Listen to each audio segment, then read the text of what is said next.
Today, the legacy of the 1993 tsunami is set in concrete. Huge walls up to 11 meters high and extending 14 kilometers along the coast stand guard against the sea.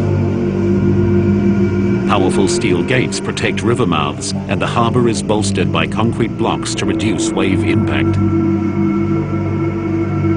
These ramparts against the waves are stronger than normal sea walls for good reason. The forces they must withstand are utterly different. Normal waves form through the transfer of energy from the wind to the ocean surface.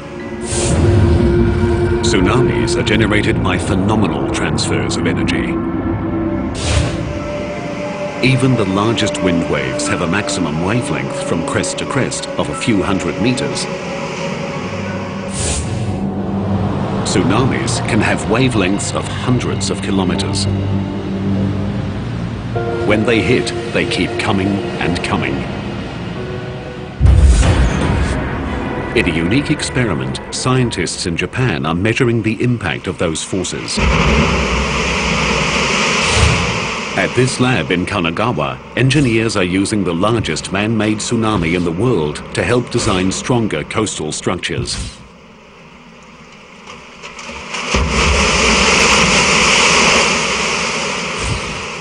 This machine can generate waves more than 3 meters high, propelling 300 cubic meters of water down a 180-meter long chute. The best thing is to know the characteristics of the power of tsunami in each situation and build buildings according to those characteristics. Taro Arikawa leads a team that measures the power of tsunamis under controlled conditions. This tsunami is only 2/3 of a meter high, but it strikes with 1 ton per square meter of power. To demonstrate what that kind of power can do, Arikawa puts himself in the wave's line of fire. Without the rope and harness, he'd be swept away by this miniature tsunami. Bigger tsunamis are even more powerful. This 2.4-meter wave hits with the force of 10 tons per square meter. Even after the initial impact, it continues to surge forward with a sustained pressure of 4 tons per square meter.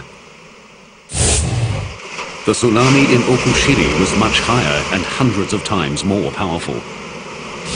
Scientists here believe their studies will translate into stronger and better engineered structures, capable of withstanding tsunami strikes.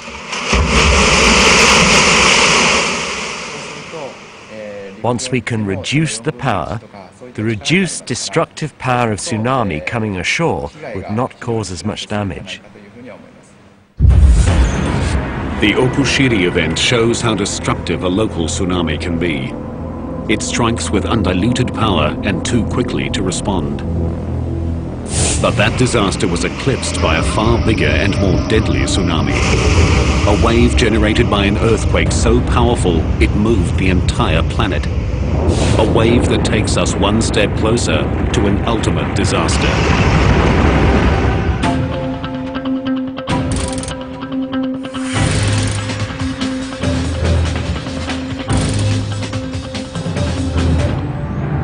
"7:58 a.m. December 26, 2004. Deep in the ocean off the coast of Sumatra, Indonesia, 1,200 kilometers of the Earth's crust ruptures in the second largest earthquake ever recorded.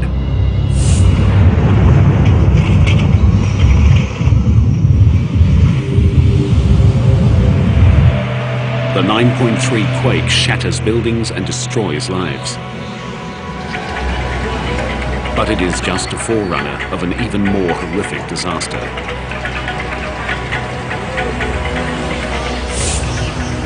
An epic tsunami spreads across the entire Indian Ocean, striking 12 countries. As with Okushiri, Japan, the local effects are the most immediate and the most devastating. 16 minutes after the quake and 250 kilometers from its epicenter, northern Sumatra is struck by 35-meter-high waves. The capital city of Banda Aceh is decimated. More than 160,000 people are killed. Coastal engineer Jose Borrero arrived in Banda Aceh 4 days behind the tsunami. I've seen hurricane damage, and I've seen some flood damage before, and I've seen a lot of tsunami after effects before also, but this definitely was the worst. What was amazing about it was the scale. 70% of all buildings in Banda Aceh are flattened. More than 70 kilometers of coastline show evidence of wave heights above 30 meters. It was a level of destruction that was, over hundreds of miles of the coastline, the same level of destruction. So it wasn't just isolated pockets of areas that were wiped out, but the entire coast and then the entire city of Banda Aceh.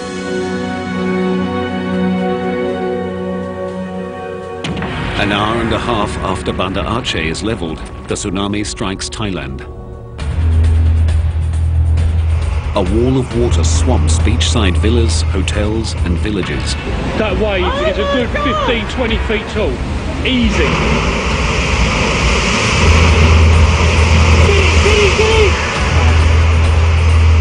More than 8,000 people die.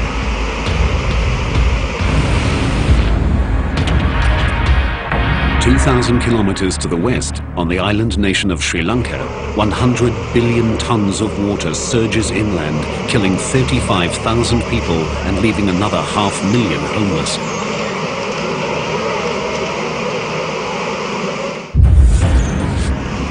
In all, nearly 230,000 people die in the most devastating tsunami in recorded history. The death toll higher than for all other major tsunamis in the past 300 years combined.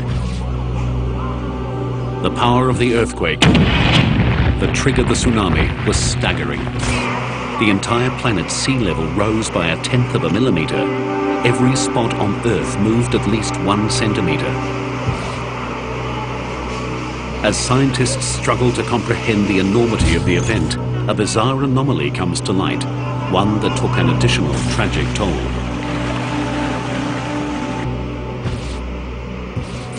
The morning of December 26 is quietly dawning on the peaceful shores of Galle, Sri Lanka.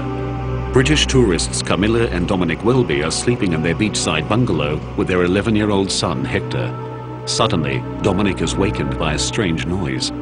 I went outside onto the veranda and I noticed that the water, which should have been at low tide, was up against the wall of the garden. What Dominic is seeing, without realizing it, is the first sign of the tsunami. At the point of its creation, the bottom of the tsunami, called the negative wave, went east towards Thailand and Indonesia, while the top, called the positive wave, went west towards Sri Lanka. When the bottom of a wave arrives first, gravity sucks the water out, lowering the sea level. When the top of a wave arrives first, it comes like a flood. This is what the Welbys are experiencing. I didn't know what it was. And at that moment, the floor exploded. The tsunami rushes in, destroying the bungalow. The force of the water was phenomenal. To be exploded out of your bed, to feel a piece of furniture just be thrown up into the air and to be thrown off it and to have to jump it's just very weird. And to then be sucked out and tossed around like being in a washing machine. The couple grab their son and scramble into the bathroom. With each wave, with the intensity of each wave, it would fill up the shower cubicle completely. We would be swirling around underwater, trying to, regain our purchase on whatever we could find. As the waves continue to pound, the concrete walls of the bathroom begin to crumble. Hector is trapped under a large piece of concrete, struggling to keep his head above water. The idea of your child dying before you it's nothing worse. A third wave surges over Hector's head. He's seconds from death. But instead of drowning him, miraculously it lifts the concrete slab off his foot and releases him. The wave that's caused so much death in this one instance is life-saving.